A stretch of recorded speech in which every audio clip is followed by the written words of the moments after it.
Hey everyone, welcome back to That's Not Bad. Great to have you here. Thank you for all the support. Special shout out to a new fan, Murray from London, who has asked me about the shirt behind me, the football shirt. That's the Wellington Phoenix, who play in the A-League, the Australian League, which New Zealand has a team in.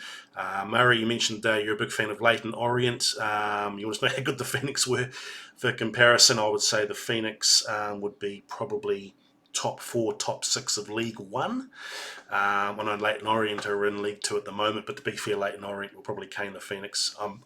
I love the Phoenix, but man, they can be hard work supporting them. But loyal to your soil, mate. Wellington Phoenix for life. So I will never digress from them. But sorry, everyone else. That was a bit of a segue. But Murray, just wanted to give you a special shout out. Thanks for that email. Great to hear from you. Today we are going to focus on a guy called George Carlin. We're going to do a reaction to one of his stand-up routines. I must admit, I had never heard of George Carlin until a couple of days ago. It was suggested to me that maybe he's someone to have a look at for a reaction. I know he passed away a few years ago, but he was certainly one of, I don't know if he was a pioneer, but he was certainly a prominent American stand-up comedian many years ago, and was quite well known, and certainly pretty well known in the States from what I can tell. Just because I haven't heard of him doesn't mean he's not more well known in this part of the world, but certainly new to me. So I love it when I find comedians or routines that I've really had no visibility of and don't know a hell of a lot about. So I'm looking forward to this. It's called Life is Worth Losing, Dumb Americans. George Carlin stand-up. So we're going to get into this and have a look and see what he's about. Let's go. Say what you want about America, land of the free, home of the brave. We got some dumbass motherfuckers floating around this country. Dumbass motherfuckers. Straight to it. Yeah.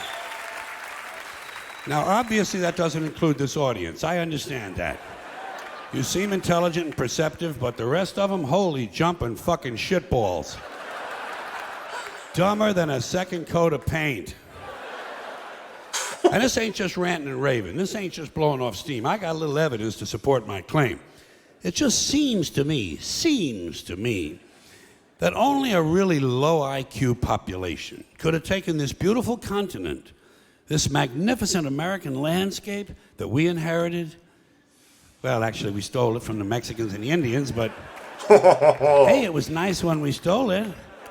It looked pretty good. It was pristine. Paradise. Have you seen it lately? Have you taken a good look at it lately? It's fucking embarrassing. Only a nation of unenlightened half-wits could have taken this beautiful place and turned it into what it is today, a shopping mall. A big fucking shopping mall. You know that? That's all you got. That's all you've got here, folks. Mile after mile of mall after mall. Many, many malls. Major malls and mini malls. They put the mini malls in between the major malls. And in between the mini malls, they put the mini marts. And in between the mini marts, you got the car lots, gas stations, muffler shops, laundromats, cheap hotels, fast food joints, strip clubs, and dirty bookstores. America the Beautiful. One big transcontinental commercial cesspool. And how do the people feel about all this? How do the people feel about living in a coast-to-coast shopping mall? Well, they think it's just fucking dandy. They think it is cool as can be because Americans love the mall. They love the mall. That's where they get to satisfy their two most prominent addictions. Who doesn't love the mall? At the same time, shopping and eating. Millions of semi-conscious Americans, day after day, shuffling through the malls, shopping and eating, especially eating. Americans love to eat. They are fatally attracted to the slow death of fast food. Hot dogs, corn dogs, triple bacon cheeseburgers, deep fried butter dipped in pork fat and cheese whiz, mayonnaise soaked barbecued mozzarella patty melt. Man, it's got the America flow. will eat anything. If you were selling sauteed raccoons' assholes on a stick, Americans would buy them and eat them. Especially if you dipped them in butter and put a little salsa on them. You deep fry anything, always tastes This better. country is big time, pig time. Forget the bald eagle. You know what the national emblem of this country ought to be? A big bowl of macaroni and cheese. A big bowl, because everything in this country is king size. King size, extra large, and super jumbo. Especially the... He makes a really good point. So, as he's talking about junk food, correct me if I'm wrong, but in the US, and I think this is a US specific thing, I know Canadians hate being pulled into the umbrella. So I'll just say the US. Is it a US thing whereby your large combos, let's say it's McDonald's or Burger King or KFC, whoever, but the large combos in the US are absolutely bloody huge. So we're talking like, a litre or a 2 litre Coke. Here in NZ, a large combo, it might be a 400 ml drink. But in the US, they're like, a gallon, or I don't know, I'm exaggerating here, but they're bloody huge.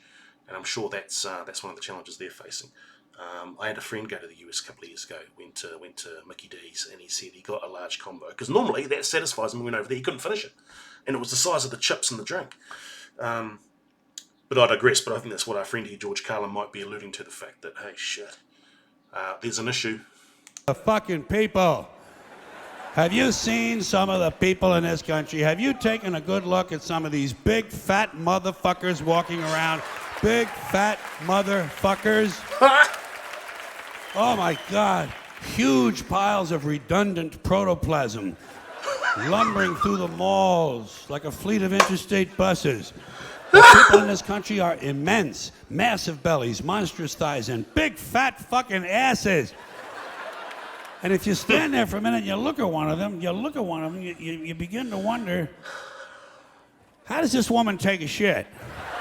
How does she shit? And even more frightening, how does she wipe her ass? Oh, Can Christ. she even locate her asshole? She must require assistance. Are paramedics trained in this field?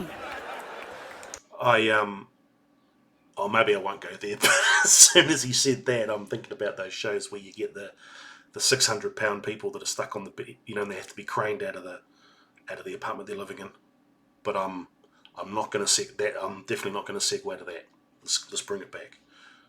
But that's what came to mind when he started on this particular subject. And standing right next to her, of course, with a plate full of nachos and a mouthful of pie, is her clueless fucking husband, Joe Sixpack. With his monstrous swollen beer belly hanging dangerously out over his belt buckle, this guy ain't seen his dick since the Nixon administration.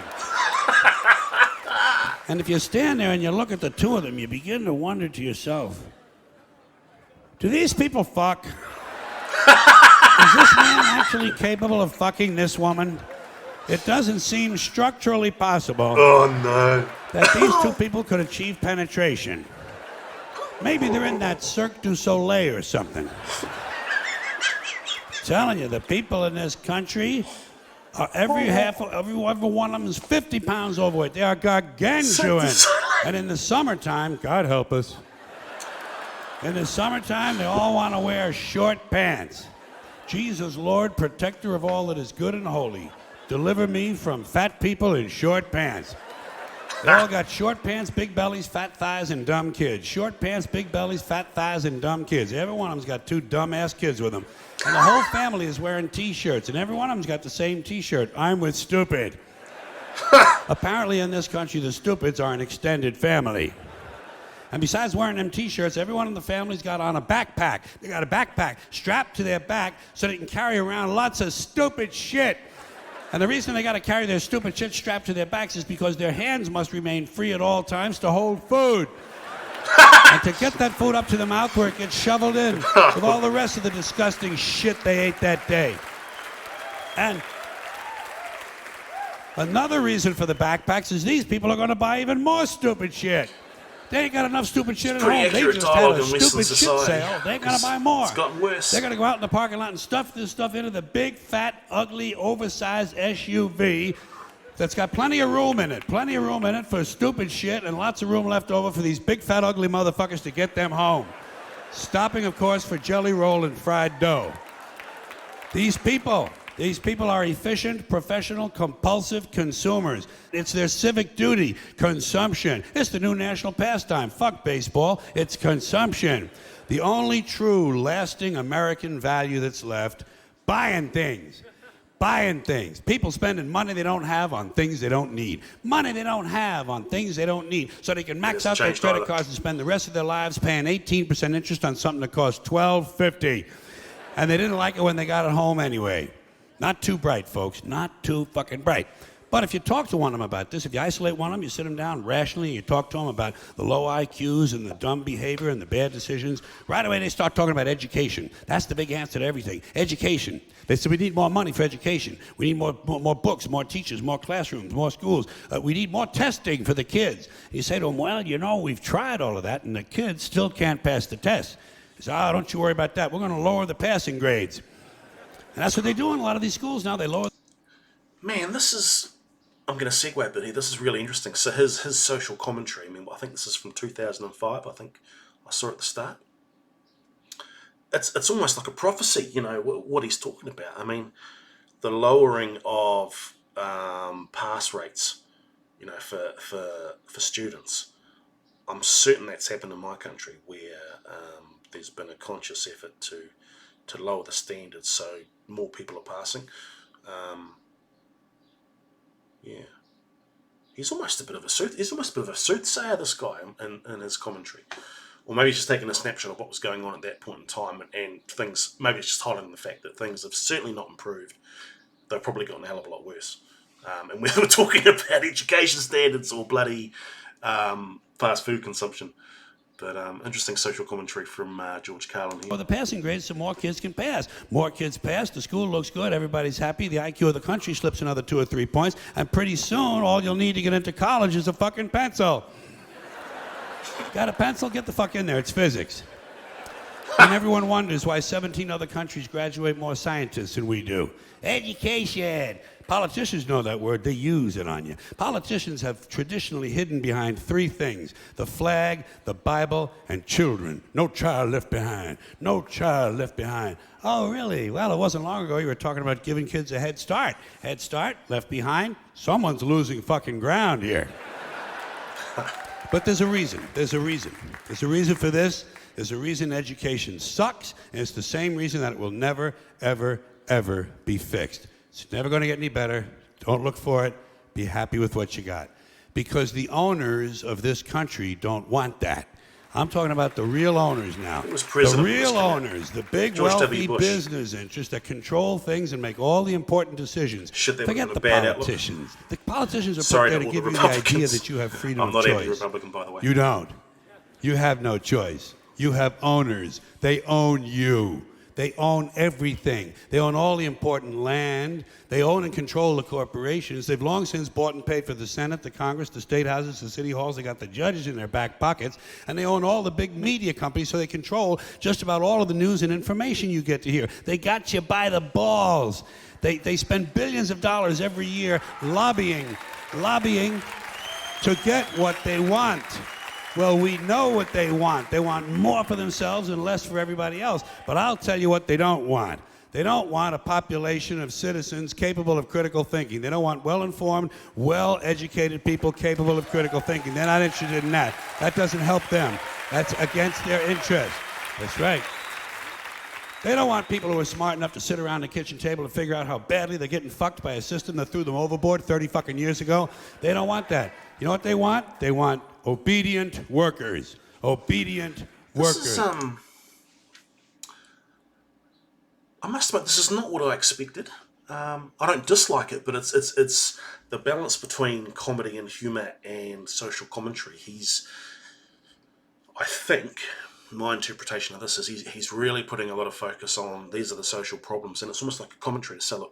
You know, wake up, and then throwing comedy into that mix. Not a bad thing, just something a bit different. Yeah, interesting.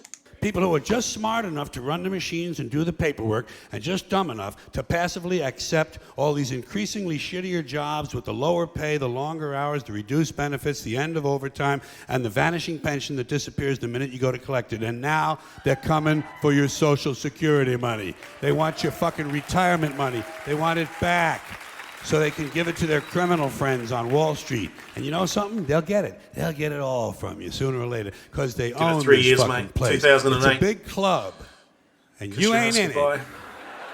You and I are not in the big club. And by the way, it's the same big club they use to beat you over the head with all day long when they tell you what to believe. All day long, beating you over the head in their media, telling you what to believe, what to think, and what to buy.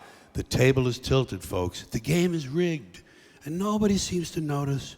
Nobody seems to care.